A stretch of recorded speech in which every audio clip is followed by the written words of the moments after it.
And welcome to the Midday Show. I'm Jeff Everett. He is Mark Messina. We're going to touch on a couple of hot button topics today. One of them is the billionaire's income tax that is being proposed. You finally watched the David Chappelle special, The Finisher. So we want to talk about not only the special, but everything kind of around it. Because obviously that has been on everybody's and how thankful I am, because I know last week I told you if I hadn't watched it by the weekend, you could punch me in the face. Yes. And then I was like last night when the Braves got up to a big lead, I was like, all right, they're going to win this. And I was like, well, I wonder what I could watch. And then I was like, oh my God, Chappelle, before I get pummeled, I need to watch this. So thank you for either forgetting or letting me off the hook or whatever it was. I've been described as patient. I've been told I totally forgot about it till last night. And I was like, oh my God, I told him I'd do it this weekend and I didn't. So we're finally going to dive into that because I hope more people, I understand people may be triggered and they don't want to watch it. I hope more people do. And I hope more people talk about it because the discussion around it is something that I feel is important. Right. So I hope they watch it. Before we get to any of that, Mark, how are you feeling? I feel good because I didn't get punched in the face and I could have. Because I said, if you rewind, it was like Thursday, I think it was. Yes, and I said, I watch it over the weekend. Yep. And I had a high school football game Friday, and then I had college homecoming, and I stayed overnight down at college. And so it was, I just totally blanked. And then last night I watched it, and it was worth it. Is that what we're talking about first? Are we doing that first? Or are we talking about the poor billionaire? I think we should save it. You want to talk about the poor billionaire? Well, we are engrossed by this because Jeff and I are not billionaires yet, but we're on the cusp. Yes. So this is. I haven't counted. Hold on. Let me see my wallet. I just got. Does this have? I got a $40 refund check from. I want to say even maybe UPMC. I overpaid some bill. Okay. And I was like, whoo. Yeah. I went to the bank first thing this morning and cashed that baby. I am walking on sunshine. I've done it before with the gas bill.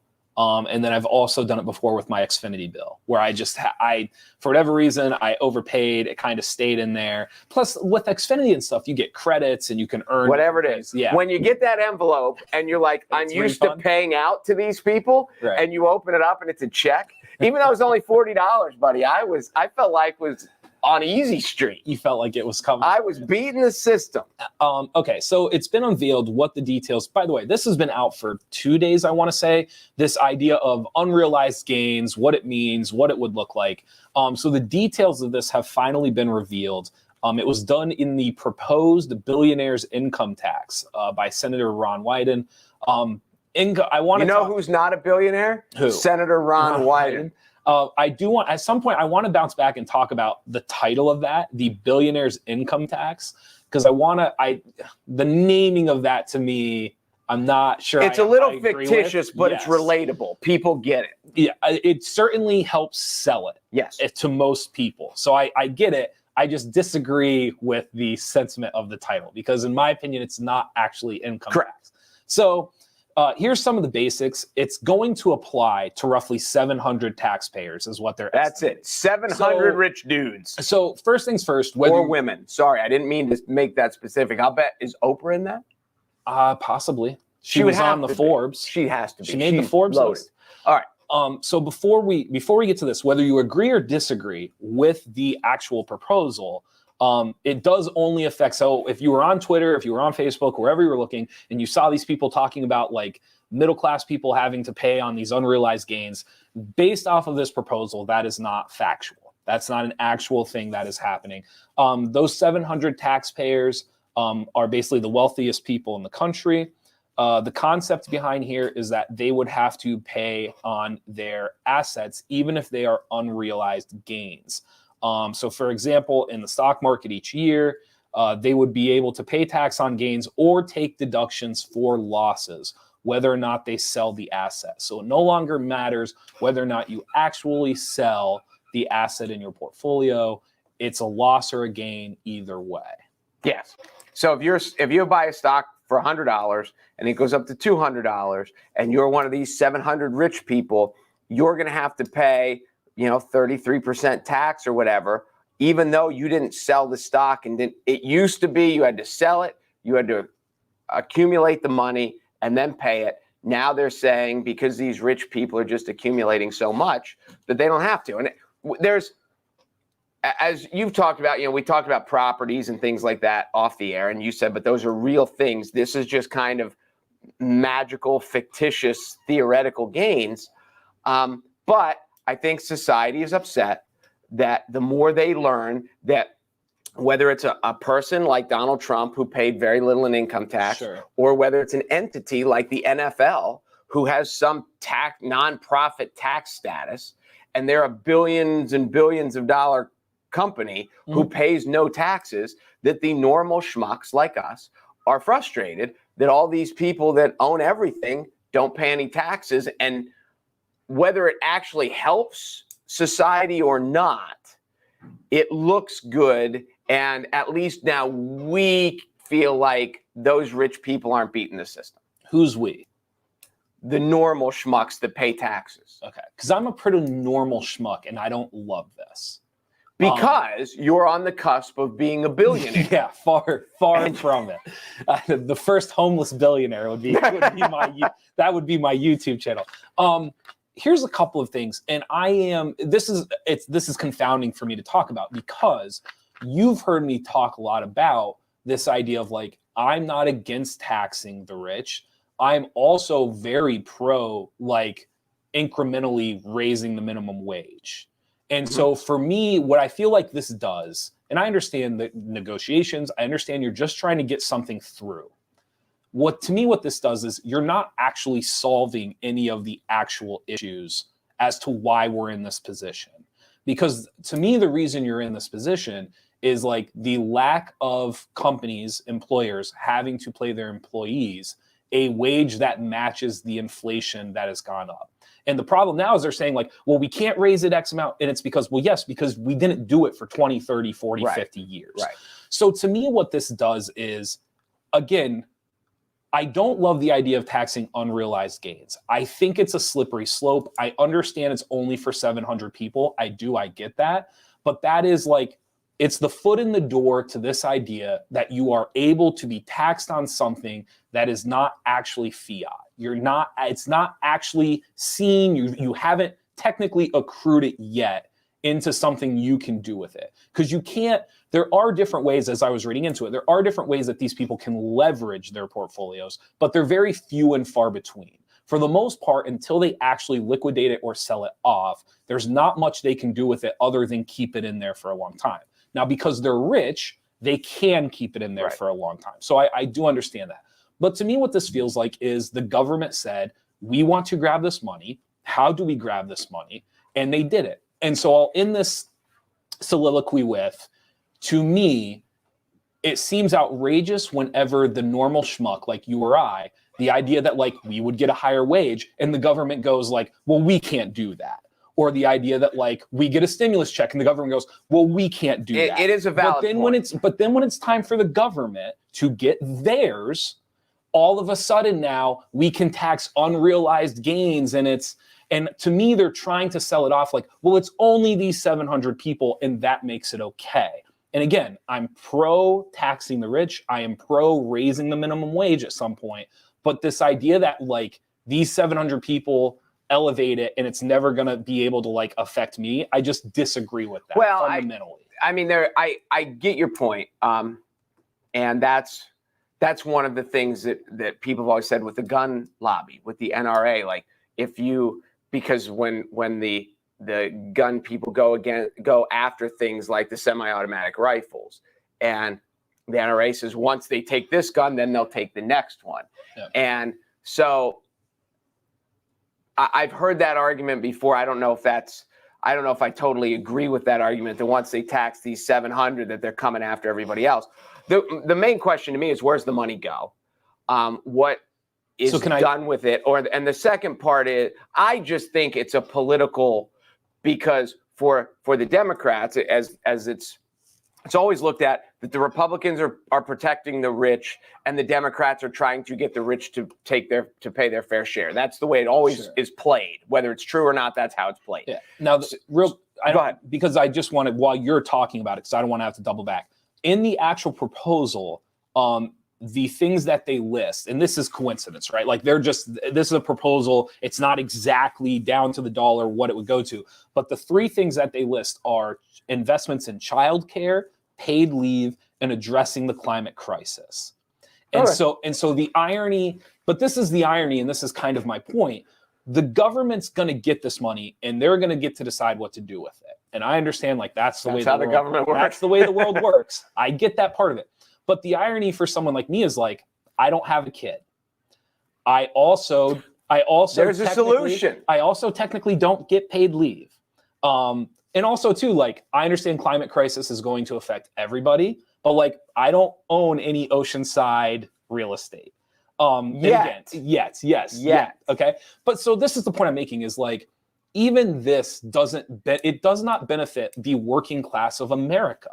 Like, it does, like, there are people in working class America that this will not trickle down to. This will not benefit them. It's benefiting the other side, the lower class of America, but it's appeasing the middle class of America because it's coming from somewhere else. Well, it's saying, I'm paying my taxes. Why aren't these rich people paying theirs? Mm-hmm. And so, as I mentioned, it depends where it goes. But if back to the Democrat Republicans, if the Democrats get this through, then if the Republicans ever try to repeal it, I'm sure the Democrats feel like now we have made it clear that all they care, as opposed to the hundreds of millions of Americans, the Republicans only care about these 700. So I think this would be a very hard thing, if it goes through, to ever go back on. Yeah. So I think that's why the Democrats feel like this is good timing. And I don't think middle-class Republicans are thrilled that the NFL doesn't pay taxes. Sure. I mean, they think, like, I pay them, why can't they? But does this feel, because everything you're saying I agree with. Like, that's the crazy part about this. But to me, I guess what I'm saying is, to me, this feels like a Band-Aid over something that needs stitches.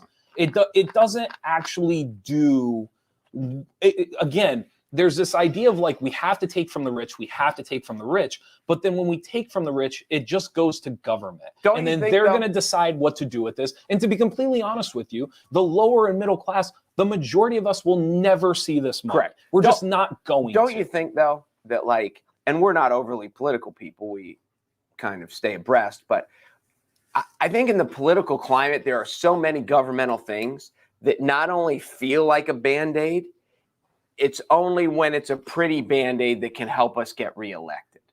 There's so much of that, like, how much policy really, really helps. Sure. And I just think in our day and age, it feels to me like there's less and less. Now, maybe it's always felt like that, and as I get older, I just pay attention more. Yeah. Or maybe I'm just more worldly and wise, and I just get it more. But yeah. I don't know. I think. So 2 other, like, naive thoughts about this. First, the title, the Billionaire's Income Tax, because it's really not. They're calling it a billionaire's income tax, but it's not income. It's not income. But however, most billionaires don't actually, this is the crazy part about it, most billionaires don't actually have an income. We were talking, like, in the office with Jerry and some different people, and there is a side, like, most billionaires take out a bank loan, and that's what they use for their expenditures, and they end up paying the interest rate on the loan. They don't actually say, I make this much salary in a year, and then pay the income tax off of it. Right. So just the title of it. But it does help the common person relate. Sure. It helps them understand. Because when we need a pizza, we don't go take out a bank loan. No, that is true. So the only other aspect of this, and we've talked about this before, there's a rate in here, there's a rule where a person can spread out the tax money and how quickly they want to pay it. So for example, if a person, one of the 700 people was taxed X amount, they can pay that X amount over 3-5 years, possibly more, depending on what happens. The reason that is, and again, we just don't think about it because we're not in this world. The reason that is most of these people don't actually have cash. It's not liquid. It's not liquid. The majority of this stuff is real estate, and it's portfolios, and it's stuff that it's not as simple as just like, you let us know on Monday and we'll have it to you on Tuesday. And I think that's one of the aspects of this that we had talked about. And I mean, not only are we not billionaires, we are not economists. No. But the standpoint that they have to turn around and sell some of these assets, now it takes away the monopolistic. If Bezos has to sell off a building, now somebody else has to buy it, or somebody else can buy it.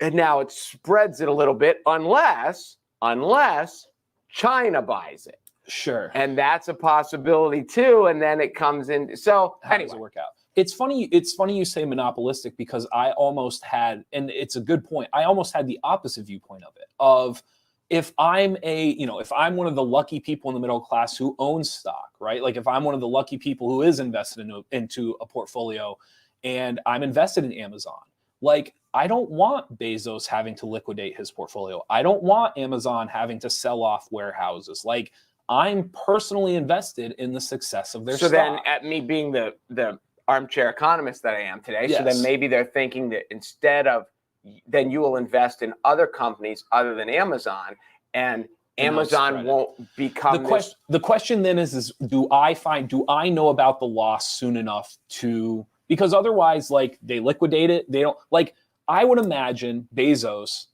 outside of the board, Bezos has no responsibility to me to let me know that he plans to liquidate X amount of shares or liquidate. Right. And we don't know if he would sell shares of his own company. But the point I'm making is, like, when you say, like, spread it out, I might take a loss because of it. And so, like, it's just, I don't know. It's interesting. And I'm not an economy guy. Like, I don't find all that fascinating in general. But it would be neat to me in this aspect of, number one, how much money do they think it's going to be? Number two, where does it really go? Yeah. And what do they think these, like, step 3, step 4? So when Bezos and Zuckerberg and these people, I'm sure there's other rich people, but those are the ones that we know, when they have to pay this off, what are they guessing that these people are going to do? And what good does that do for this? If they're selling off property, if they're selling off other stock, if they're selling, because the economists that helped put this plan together must have thought this through, and they know a heck of a lot more about it than we do. And I would love to have somebody explain it to me who's smarter than us. My fear. So when we are billionaires, we know how to attack this. My fear would be is that the same economists that put this together for the government, I find it hard to believe that the Zuckerbergs and the Bezos of the world don't have just as good. And to be completely honest with you, in the private sector, they don't have. Well, they have tax shelter dudes that are there working night. You know what this reminds me of a little bit? When they started putting in salary caps in sports, and every team had a capologist that understood the rules of the salary cap and how they could get around it. And you can't get around it, but how you could delay it and push it off, and signing bonuses and deferred the loopholes. That's what I was looking for. I don't know why that was such a hard word to come up with. So for example, one of the things that was brought up, and I was reading through it, and again, we don't know the exact ramifications of what will happen, but the way that they can push these off for 3 to 5 years, somebody made the comment of, let's say that, they're X amount up in their portfolio. They say, I'm going to spread this over across 5 years. But in that time, they start to figure out how to balance their portfolio, show losses. And now all of a sudden by year 3, 4, and 5, they're not paying nearly what they would have before. So there are ways that when they spread this each year there would be a different one, so they would keep piling up. I understand that, but based off of what you're showing that first year, you may manipulate your portfolio based off of what you owe that first year that you're then spreading across. Because you would think they figured that out too. I think they already have. Like I think the government has figured that out. And so you have much more. This is the difference between my generation and your generation. We've talked about this. Your generation still has like a sliver of faith in the government, whereas my generation, like, we question and doubt the majority. That's fair. That's fair.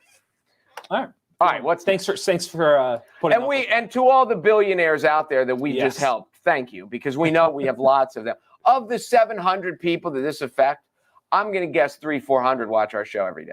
At least, minimum. This is where they come for their crypto news. Absolutely. This is where they come for their pop culture Thursday. So when the kids come home, they feel like they still what's going on. Because it doesn't matter how many billions you have if you can't take your kid to the right movie. I mean, what good are you? No, that's basically what society comes down to. Do you know what movie to take your kid to? Exactly. Do you know where to take your niece on a Friday night when she wants to see the new Buzz Lightyear movie? That's how we judge society. Dave Chappelle, his Netflix special. Oh, before we get, did you see there's a new Ghostbusters? Yes. I did. I knew nothing about that till I saw the trailer. Paul Rudd, and then I feel bad because I should call him by his name, the kid from Stranger Things. Oh, I don't know. I know him as the kid lead character in Stranger Things. I never remember his name. He is just now and forever the kid from Stranger. It's called Ghostbusters Afterlife? Yes. Is that what it's called? Yep. I knew nothing about it. Yeah. And then I saw a clip and I thought, whoo. And this isn't a Netflix or an Apple. It's a movie. Yeah, wow. Yeah. We can talk about it tomorrow. Tomorrow's Thursday. Oh, that's cool. We'll talk about it tomorrow. You finally watched the Dave Chappelle special. I did. I watched it. I've got some stuff up here. There's some different topics, categories. Obviously, it's a hot button issue. We're going to dive into kind of the society conversation of it, the free speech side of it. But before that, just the special itself, I found it. He is, in my opinion, maybe the best storyteller we have right now. I mean, you can just tell he's so bright. You can't tell stories like that if you're not bright. And it's his delivery is good. But the thing I like about him is he's not.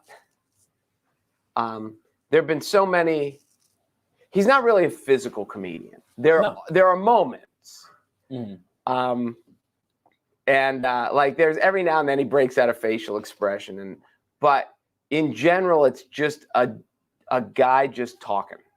And it's not about voice inflection, and it's not some fancy delivery. Yeah. It's not like I'm Sam Kinison who's yelling there. It wasn't Gallagher smashing watermelons. The best, I wish I would have came up with this. I did not. Somebody who wrote, I believe someone for the New Yorker said this about him, and I thought they nailed it. He has figured out how to do shock and awe without being over the top. So what I mean by that is like, he does some impressions, but he only does them after you haven't seen one for a while. He does some physical comedy, but he only does it after he stood still for like 10 minutes straight. He's figured out a way to use these things that for most people is a very common practice in stand-up, but he lulls you to sleep where like, oh, he hasn't done a voice in a while. And then after 15, 20 minutes, he throws a voice at you and it's hysterical because so he has this unique, calm shock and awe about him that he's the only person in stand-up I've ever seen pull that off. Didn't he used to be a chain smoker? A chain smoker? I thought I pictured him with a constant cigarette in his hand. Maybe in the early days. Not lately? Not lately. I've always seen, he got very into fitness. I don't know if you know this. Oh, I did not. And most people who do that quit smoking. Yes, he got very into fitness. He put on like a ton of muscle. Like he really got into the whole weightlifting scene and like just bettering his body. So for that reason, like now, most of the time, like it's just a microphone and a speaker. He's really good. He always has the thing lip out in the stage. I don't know if you've noticed that or not. Okay. He's never flat. It's never 2D when he's up on the stage. There's always kind of like a third dimension aspect where he's almost walking into the crowd because the stage leads him in. So he's got people on his right, people on his left. And that is a very like unique Chappelle thing. Most comedians, it's a flat front and everybody's just because they're not successful enough to be able to have a stage design. See, is that what you think it is? I think it's probably part. I think what Chappelle does really good is he plays to a room. So he'll tell a joke to the left side, and then when he wants to say something that's a little like politically incorrect, he turns to the right side, almost as if to say like, this is the inside part. And then he turns back to the left side. He's just a master of his craft from an art, forgetting the message of the special. Just from an art standpoint and as a stand-up, he is unbelievably gifted. It's scary how good he is at what he does, regardless of the actual message or what he's saying. That is my Dave and Chappelle take. It comes across just like everyone who's great at everything. It comes across as effortless. Yes, it's so smooth. It almost looks natural the way he's doing everything. Yes, I agree with that. So as you go into the special, this is, if you've been living under a rock for the last 2 weeks, there is the last 45, 50 minutes of the special. It's about an hour and 10 minutes long. Yeah, it's not very long. No. It's very, very, I was going to say palatable. I'm not sure if that, I guess it's a one ingestible. Sitting. Yeah, it's a one sitting, like you're in, you're out.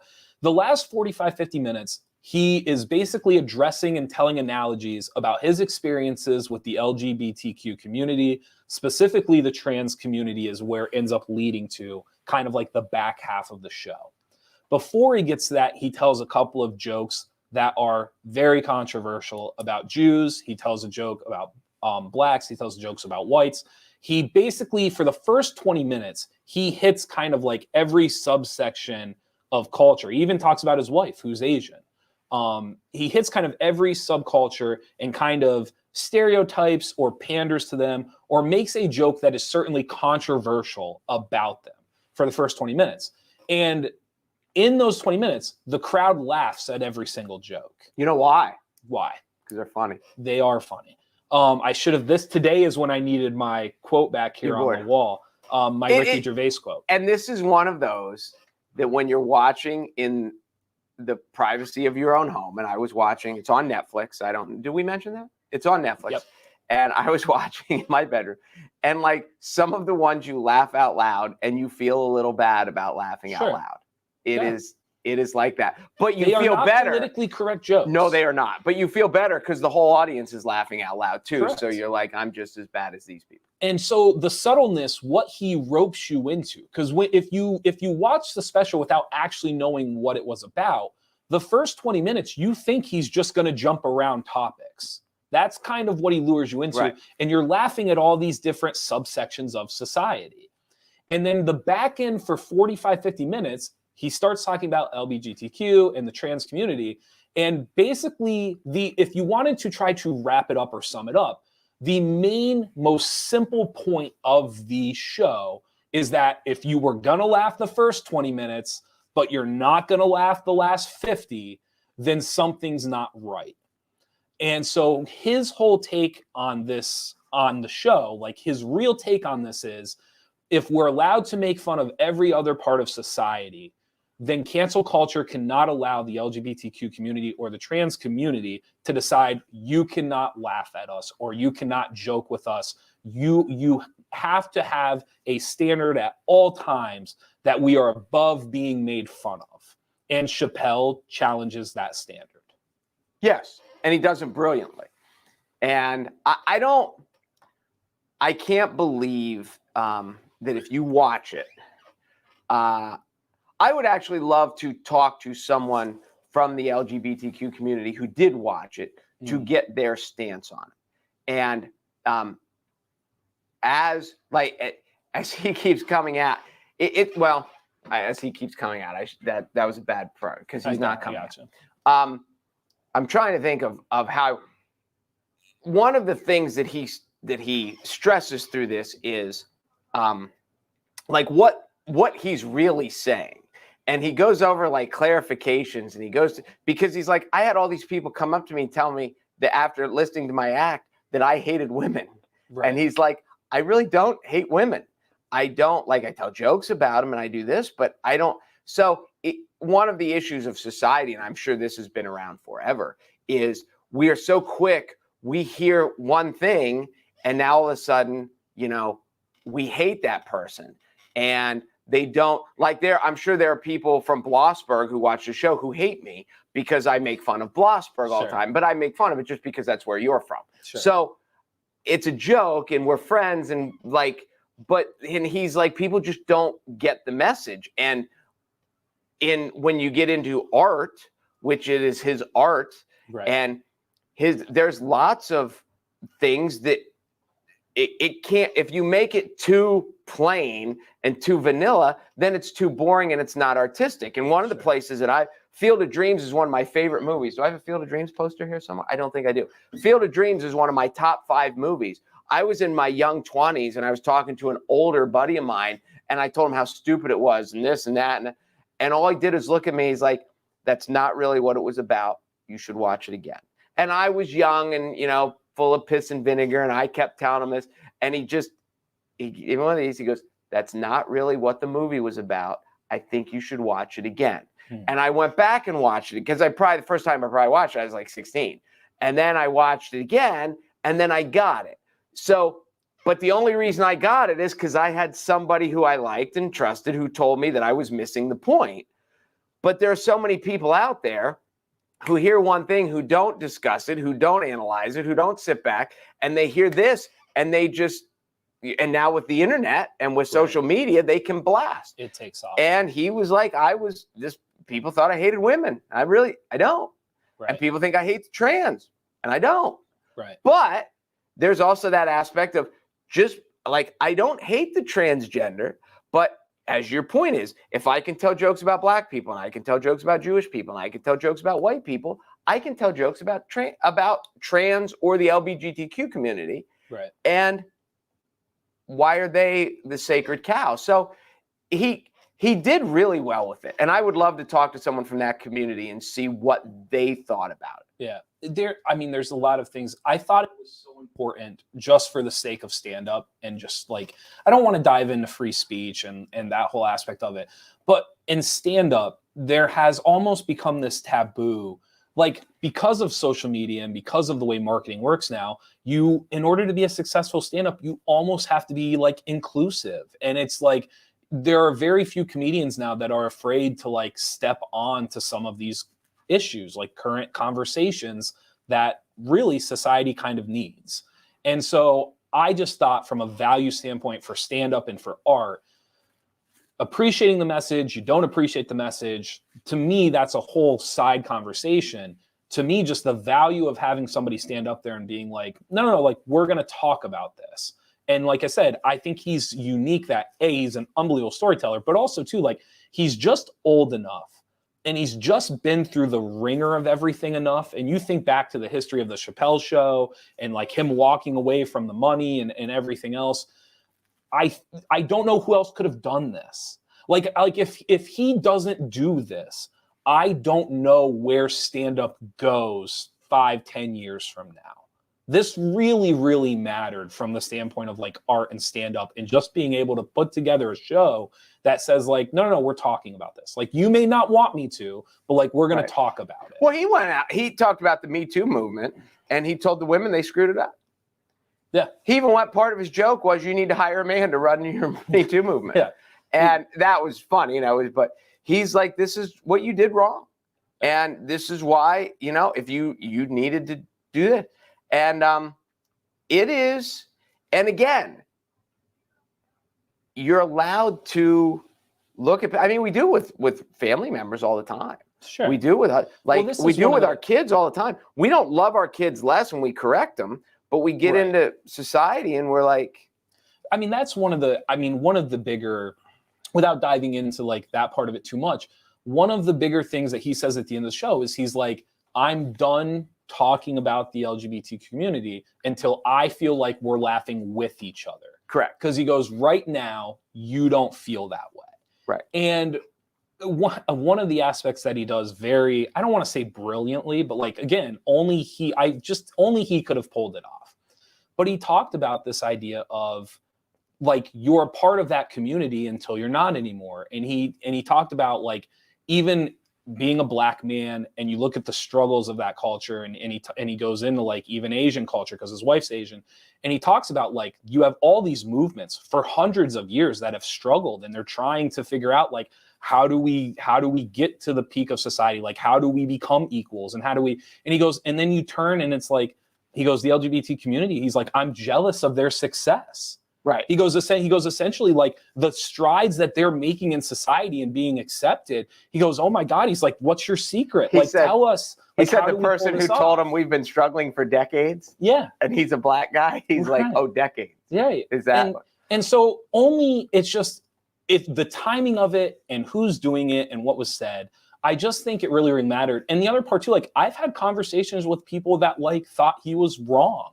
But the point is like I got to have those conversations. I need to plug this. Halloween, North Central PA, right outside on Pine Street. They're doing Halloween downtown in Williamsport tonight, 4 o'clock to 7 o'clock. We'll be giving out candy right outside, right by Boom City. I'm supposed to plug that, and I forgot, and I don't want to forget. Thank you. So sorry for that public service announcement in the middle. Here's one of the things I was going to say. I would suspect the first step is you need a transgender person telling transgender jokes, because that's how, Chappelle dropped the N-word all night, and a white guy can't do that. Sure. Jeff Foxworthy made a living telling redneck jokes because Jeff Foxworthy's a redneck.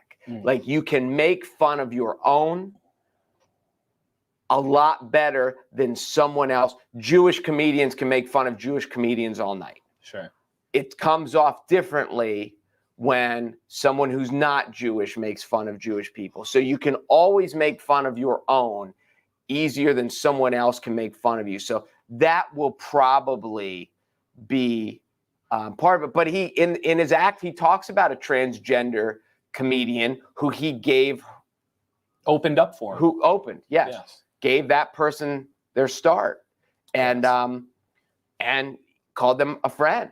Yeah. So it is a fascinating, and I think we've talked about this here. It's all of society. I think it's one aspect where sports gets it that nobody else does. There's no part of society that looks at their own weaknesses like sports and like, these are the things that we need to fix and these are the things that we need to work on. In politics, they just talk about how great they are with everything's great and everything's great. And the successful businesses must have this self-analysis. But all these groups, and they talked about my group, and that's one of the other things he talked about. Like with this group, like this person was transgender, so I'm not in that group, but this person was a comedian at heart. Right. So we're in this group. To Dave, she was a comedian. And it's not that she wasn't trans, but it's just like she was a comedian, and that made her a part of my circle. So yes, and that's interesting because we're all interwoven. Yes, it's just very well done. I encourage people, if you can stomach it, please do, because there are people. Stomach it. But Stop it. There are certainly parts of. I don't want to say parts of society. There are factions of people that like this is just not their cup of tea, and I get that. Well, I get that. But I would say if you don't fall into that, it is worth the watch. And the other thing too, don't just watch it and then not talk about it. The best thing that you can do with this is watch it, find friends, find people, and talk about it. And what did you see? What did you understand? How did you interpret it? Because that is, to me, that is really, at the end of the day, that's what this is about. And that's what he's really trying to do. Obviously, he has a show and he wants to make money and he has a Netflix contract, yada, yada, yada. The majority of the point that he's making is we should be able to talk about this stuff and not be down each other's throats. People should be able to have these conversations and not be afraid to be we need to be able to have these, or the tension is never going to dissipate. Correct. No, it's real. Like, if you are super sensitive, if you have trouble watching anything above PG-13, then yes. But if you're an adult that watches adult movies, and adult movies like rated R movies, not like the adult bookstore, but like there's history stories in there that I didn't know. It is incredibly well done. It is not just vulgar Andrew Dice Clay, who has his own place, but it's just not like that. It is highly intelligent and while being structurally offensive. I was in the car with somebody who is one of the biggest supporters of the LGBTQ community that I've ever been around. And, I said to them, let's put this on. I said, I more than anything else, I just want your opinion. And we didn't listen to the first 20 minutes. We jumped right into the thick of it. We listened to about the last 45 minutes in the car. You missed the Clifford story. And we did miss the Clifford story. and we listened to it. And at the end of it, it was amazing. It was amazing how much they agreed with. It was amazing how much they didn't agree with. And it just opened up a conversation, and it led to things that just you never would have discussed without this opening, without this middle ground of like just kind of giving you the opportunity of like, what did you think? To me, like the value of art sometimes isn't the physical space it occupies. It's what it opens up in you and the conversation surrounding it. And that's why I've never referred to a stand-up special as art. I've referred to this thing as a piece of art every time I've talked about it, because it just gives you the opportunity to look at things differently and explore a different space with people you otherwise probably wouldn't have been able to. I can't speak highly enough about it. I got that. Thanks. Got that. It's good. And I'm going to go back and watch Sticks and Stones because he referenced seen it several times. No. Sticks and Stones is pretty great. That one is, the message isn't as great. There isn't like A to Z flow, but the way he does that, like he uses Prince lyrics, like he molds and flows all these different things in to prove his point. It's really, really good. Was that his last show before this one? I think. Or was it just further back? I'll have to double back and look. I thought it was his first Netflix special. Okay. So it's only like 2 years, 3 years old. But I think it was one of the first ones he did. It is funny. It is thought-provoking, and it is funny, and one of the things that you mentioned too is we talk about this all the time. It's our problem with society is people's unwillingness to criticize their own group. And because no matter what we are, whether we're, white, black, Jewish, Hispanic, LGBTQ, Democrat, Republican, there's always times that we disagree with a stance that our side has, or we disagree with a statement made by someone in our group. And society is so afraid to express that. And there's an example in this about someone who came to bat for him and, was drugged through the mud for it by a group that should have been.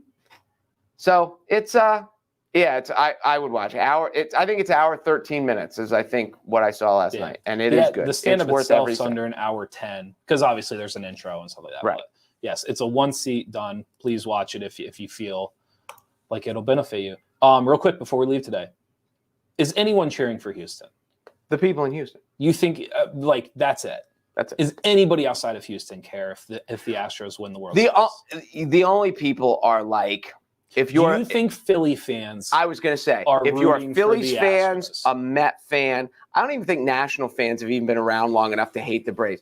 If you have a deep-seated, heated rivalry with the Braves, then you might be rooting for Houston just because you can't root for the Braves. But everyone else is rooting for the Braves. Okay. Everyone. I think even Philly fans are probably rooting for the Braves. I think so. I think that's how despised the whole Astros organization has been for the last 4 years. 3 years or 4 years. I agree. I think everyone is rooting for the Braves. And they're a rootable team. Like they've overachieved. They're not this good. I can count on, I think I said this before, so I'll keep it brief. I can count on one hand teams that I have enjoyed more than this Atlanta Braves team. Yeah, they are not this good. And the guy shows up last night, hits a home run on the third pitch. Here we are in the World Series for the first time in 22 years. Yep. Can we get off to a good start? Yep. 3 pitches in, you're off to a good start. Pitcher threw 16 pitches on a broken leg. Listen, when we were kids, we threw whole games on broken legs. It's an unbelievably likable team. And I said now with Morton going down, I don't want to get into it, but essentially they don't have their 2 best players.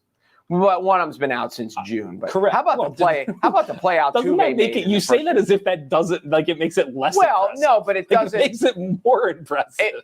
They wake up this morning, they realize their Game 5 starter has a broken leg, so I doubt he's going to be able to go. But to turn around and say, Acuna's not here, he hasn't been here since June, so it's not a new revelation. I understand they've done, and they made a trade that they need another bat, and they got Rosario. If the Yankees didn't have their best player since June. You would be like, this is incredible what they're playing. They haven't had this guy since June. I'm not disagreeing with that because we talked about that last week, that their best player's out. Yeah. But it's not like when they wake up today and he's making the lineup card, the manager's not going, I wish I could put Acuna in here, because he hasn't been put in for 100 games. I promise you, every manager in the country is saying, I wish I could put Acuna But in he didn't wake up in the middle of the night in a cold sweat and say, oh my gosh, Ronald's hurt. Because he's like, well, he's been hurt since June. Yeah, you're right. It doesn't matter. It's not a big deal that he's not on the field for him. Oh my God. All right. Anything else before we head out? Yeah, the Houston Astros are just like, I wish Nolan Ryan was 35 again. Like, that's the horrible analogy. No, it's not. Doesn't even count. Whatever. Anything else for the people? Do I have it? No, just trick or treating tonight, 4 to 7. It's all through downtown. Yes. I saw somebody down the street has the big spiders and the fake cobwebs up. Some people are really going at it. So it is good. Because I know trick or treating it's either Saturday or Sunday, depending on what area you're in. But I think it's probably Sunday everywhere, isn't it? Almost everywhere. I would assume almost everywhere. You can go to NorthcentralPa.com. You can watch the video or do it yourself, how to make your own Halloween costume. One is a Lego. The other one is jelly beans, I believe, a bag of jelly beans. So you can go on there if you're looking for like a quick solution for your Halloween. Really simple, really cool costumes on there. Just go to the videos on NorthcentralPa.com and find some do-it-yourselfers. Did I tell you what I'm going as? What? A guy who's not 50 yet. Yeah. When do you want to tell? When is the day? No. You don't know it yet? It's not here yet. It won't be here by Halloween. It's not here yet. Okay. I do not like to dress up for Halloween. And my girlfriend did one of the most unselfish things she's ever done. The costume, like what we decided to do, I basically have like almost no costume. She's very clever. So like meaning naked? Yeah. She showed no, just no costume. Oh, I get to be a pretty normal, like I almost get to dress up like I would any other day. But very clever on her part. And also too, like you talk about like little things, like how people like that is one of those. She knows I hate to dress up on Halloween. And she was like, she went through, found the right idea, the concept, and she forces her Halloween based around my lack of costume, and I appreciate that. Anyone who doesn't like to dress up for Halloween needs therapy. Hate it. Can't stand it. What are you going to dress up as? Well, I'm not, but I don't hate it. Like if I had a reason but you don't do it. When I have a reason to, I do. I'm not going to dress up to hand out candy at my house. You don't get dressed up for Halloween? No, to hand out candy? No, I do not. No? What do the kids say when they come up to the door? Just a grumpy old man? That's not 50 yet. Sometimes I tell them to get off my yard, get off my porch, while I have this while I eat all the candy. that makes sense. I love the people who lived in the same house. So I can tell you there are busy sections in every community. Yeah. There are busy Halloween sections. There are not busy Halloween sections. Yeah. And the people in the not busy Halloween sections that buy 3 big bags of candy and then are shocked when they get stuck eating 2 3/4 of it. Right. We can see through you. Right. Like we know you just wanted to eat Reese's peanut butter cups for the next 2 months. Probably. It's no shock. Halloween. Thank you guys for watching the Midday Show. Thank you to all of our sponsors. And be sure to go to NorthcentralPA.com for all of your local news. So I got trick-or-treating. I mentioned it 4 times. I did my part. People can't yell at me. 4 o'clock, downtown Williamsport. Thank you guys for watching. I'm Jeff Everett. He's Mark Messina. And we will see you all tomorrow.